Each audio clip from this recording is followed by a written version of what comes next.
की बातें कि आप यहाँ के ग्राम जमला भाटा में आज हम मिलके द्वितीय बेरा में आगमन होए।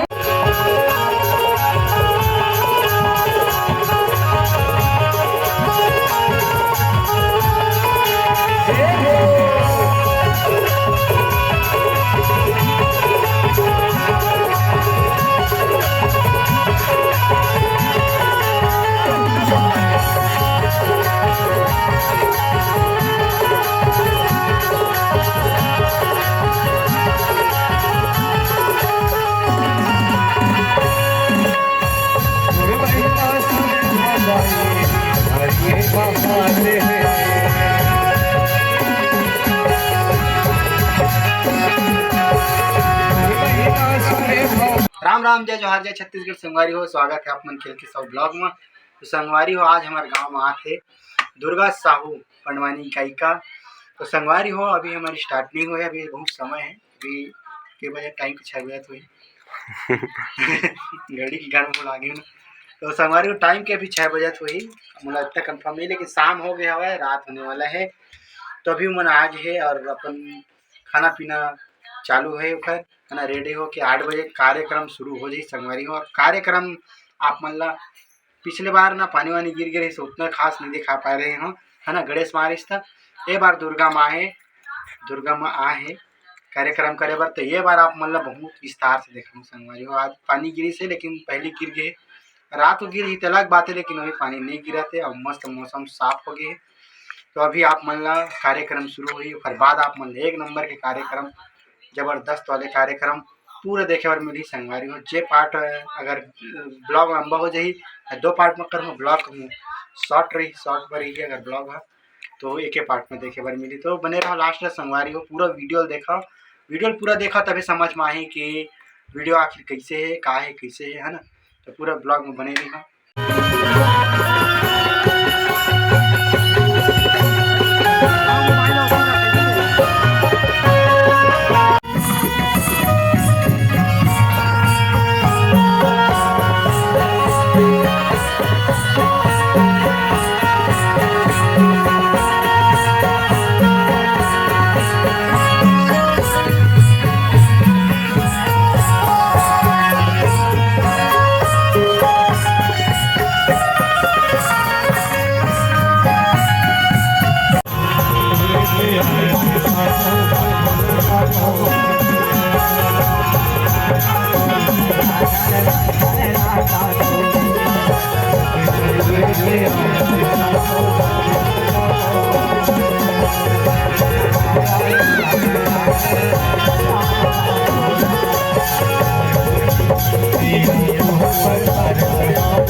बोल दुर्गा मैया की जय।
चढ़ाओ भाई वो बात चलती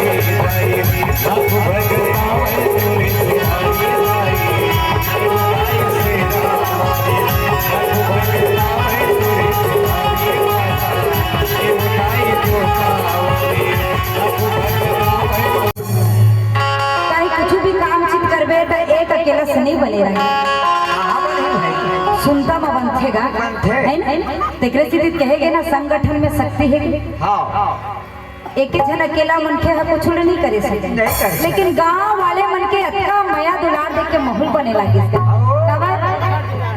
अच्छा रात हो गए तब वो पब्लिक बैठे छे ओहो दिन अच्छा रात हो गई तब वो सुनैया माने गांव के मन बड़ा धार्मिक ही हुआ है नी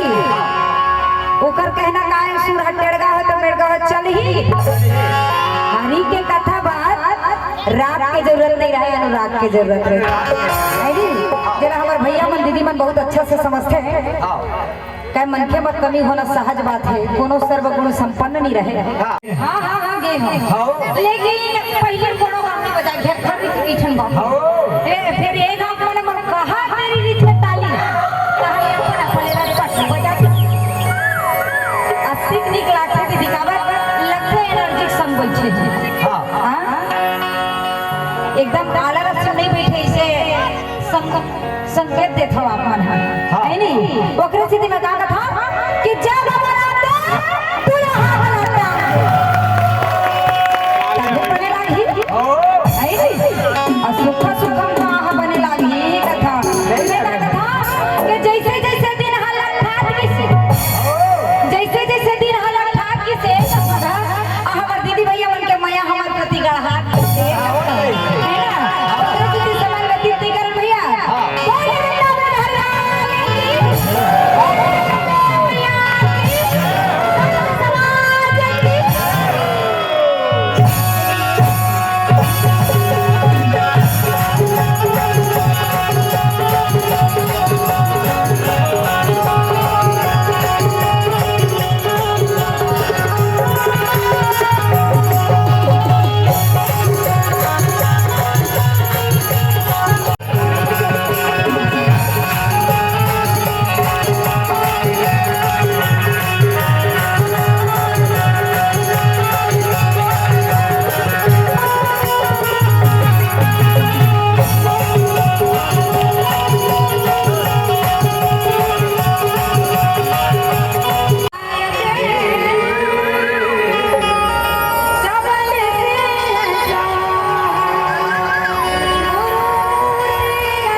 Yeah.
सरग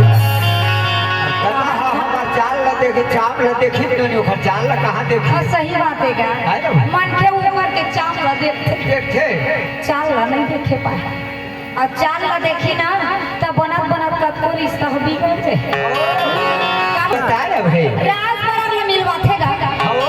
राज बरग ला देखवाथे देखवा थे ओकर ले खबर है और लोरी बाबू मन के मोबाइल ले खबर नहीं देख पाए ओहुल देखवा ना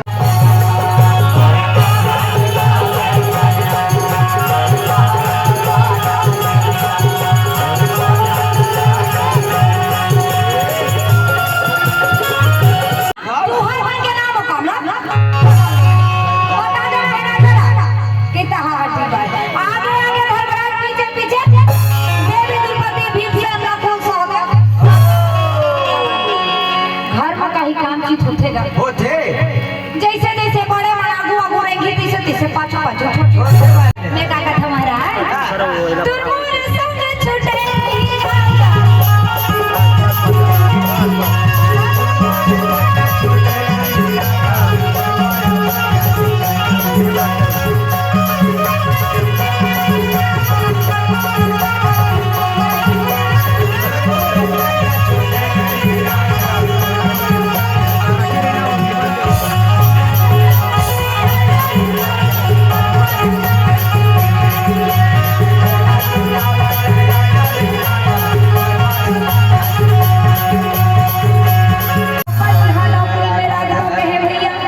नौकरी में राखे बात का सुनिएगा वाह वाह वो पांचों छह जने दिन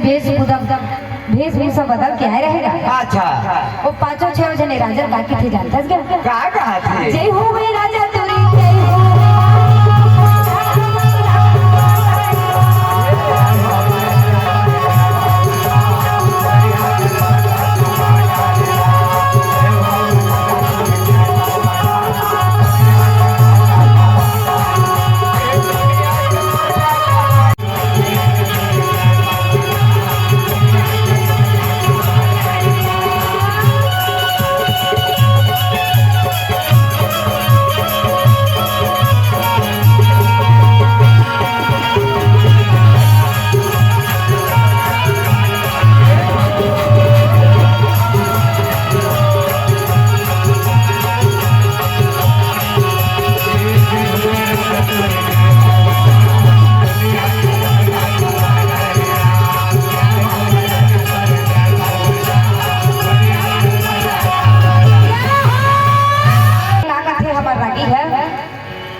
हमार रागी का थे बता दीदी 11 दिन के गणेश 15 दिन के पितर पाप 11 दिन के गणेश 15 दिन के पितर पाप और 9 दिन के नौ दुर्गा और ठंडा करे तक ऐसे में बनी एकरे असल हो दुनिया में इसने बना थे दबन बिगड़ ही भी थे पता है बिगड़ौला सब काम करत असली ही हाँ तो बनना है ना तो कैसे करे कर बताऊं हाँ बता का बार मैं किस जगह में जाता मैं ऐसा जगह में जाता भैया हाँ अब जी हाँ राम कथा होत रहते तिहा मैं पहुंचता पहुँचते और जी हाँ सोमरस बटत रहते तिहा हमार रागी छठी वाला भाई काट खोलत रहते सगनी रहे तिहा दो का सगा बना ठोक ठोक दूसरा ला देखी ता दीदी भाटा शुरू काबर खाए पिए का है छठी माँ भट्टी पैदा हो जाए अरे सही बात है यार अब फिर मैं किसान बताऊंगा बता रहे भाई हमें तो प्रभु के